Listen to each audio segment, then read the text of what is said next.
今次我哋去嘅目的地係位於希臘嘅科夫島，呢度係已故英女王丈夫菲利普親王出世嘅地方，又係喺阿爾巴尼亞嘅對面，坐船過去都只係30分鐘。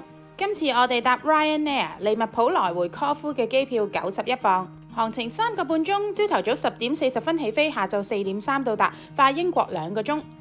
呢度 Uber 起跳40歐，所以我哋全程都係坐巴士，都幾方便。機場坐15號巴士可以出到去老城區，路程只需要10分鐘。上網見之前有人講可以行出去添，不過就要行1個鐘。佢呢度嘅地區巴士全部都係2歐1程，而且可以去到大部分嘅景點，可以直接用信用卡喺車嗰度買飛。住宿方面，我哋都係揀喺老城區嘅市中心，3晚每人115磅。呢間 Airbnb 好新，有2間房，而且設備非常齊全，大推啊！我覺得屋主好有心機，好體貼。入屋就有 welcome drinks 同 snack， 連急救箱都有3個。咁最緊要嘅就梗係乾淨企理、舒服同埋冷氣夠晒凍。行落樓2分鐘就會嚟到最熱鬧嘅古城大街，大把食肆同埋唔同嘅鋪頭俾你慢慢行。晚餐就梗係食呢度周圍都有賣嘅希臘烤肉卷餅 Gyros。好味道，呢位朋友每日都要食1個。再試咗呢一間傳統希臘嘅小食甜品店 Rosie's Bakery， 佢個 balava 之前喺電視節目俾人介紹過，所以出咗名。好多款選擇，最平好似3歐。我揀咗一個杏仁餅，都幾鬆化，微甜，幾啱我哋口味。朋友就揀咗呢2嚿甜到漏嘅朱古力甜品。食飽飽就行去海邊散步，仰望舊炮台。隔離仲有個小石灘可以游水，或者去旁邊嘅酒吧飲杯。夜晚就亂入咗一個海灘 party， 大人小朋友一齊喺度跳舞，好開心㗎。背後發光嗰個就係新炮台，夜晚着燈又有另外一番嘅美感。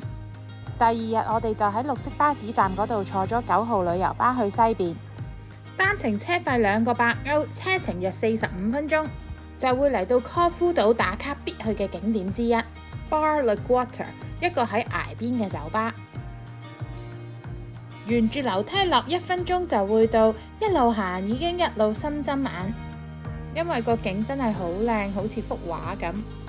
首先平台嗰度有酒吧同餐廳，可以靜靜咁樣坐喺度睇住海，坐到悶就即刻換埋泳衣落去游水或者玩跳崖。你哋睇下啲水幾清，仲有個勇士喺度爬石頭準備跳落去添啊！咁特別嘅地方一定要打卡影相留念啊！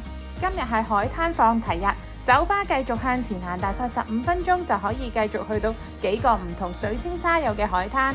晚餐就喺返古城入邊一間本地人推薦嘅餐廳，叫做 Ninos。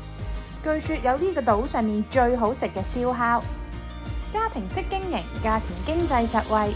Souvlaki 基本上就係 Hero 打開嘅版本，啲肉大嚿啲而唔係一片片，但係其他配料就都係一樣嘅。呢一度啲烤肉又的確好香炭燒味嘅。食飽又周圍行下，欣賞下呢度嘅建築物，行下你會發現有意式、法式、英式同埋威尼斯嘅感覺，因為佢分別俾呢3個地方統治過。推薦大家去呢一間酒吧 Seven Sense， 啲 cocktail 好好飲，10磅一杯到，少啲人傾偈都舒服啲。我杯 Whisky Sours 搖得好好。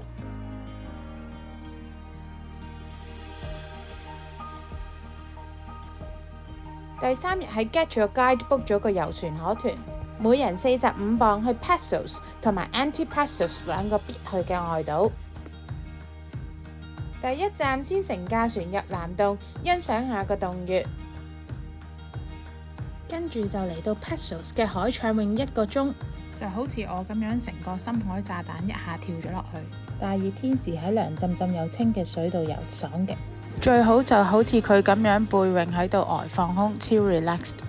跟住就去咗 Antipassos 嘅小鎮 Gios， 有大約2個鐘嘅自由時間。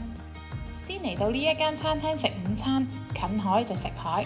我叫咗個番茄芝士蝦，蝦肉鮮甜又彈牙。有機會嘅話都可以試下呢一個希臘本地菜 moussaka。又再行下啲鋪頭，希臘真係好中意藍色同白色，啲袋、磁石貼、毛巾全部都係充滿希臘特色。回程嘅時候，上層就變咗一個 party， 啲船員播住歌跳晒舞咁樣，氣氛好熱鬧啊！嚟到希臘就梗係要叫個希臘沙律啦。主要材料有番茄、洋葱、青瓜、橄欖油同埋 feta cheese。我就叫咗一碟炸魚薯條，新鮮嘅魚肉件，炸漿夠晒薄，好味道。薯條都係自家切絲，好幼好脆，好似食餅咁。呢間百年老字號嘅雪糕店一定要試啊！超多味選擇，喺門口用機落 order， 梗係要試當地名物蜜餞金桔味。最後一晚又要飲返杯，慶祝下美好嘅旅程。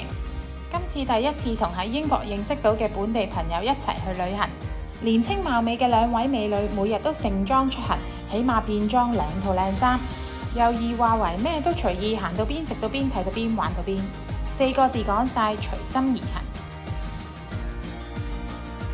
最後一日烈日當空之下，我哋嚟到好特別嘅打卡位，喺 Google 搜尋 Plain Sporting Corfu， 我哋逗留咗大概1個鐘，可以近距離睇飛機嘅升降，就係咁樣，飛機喺你頭頂經過。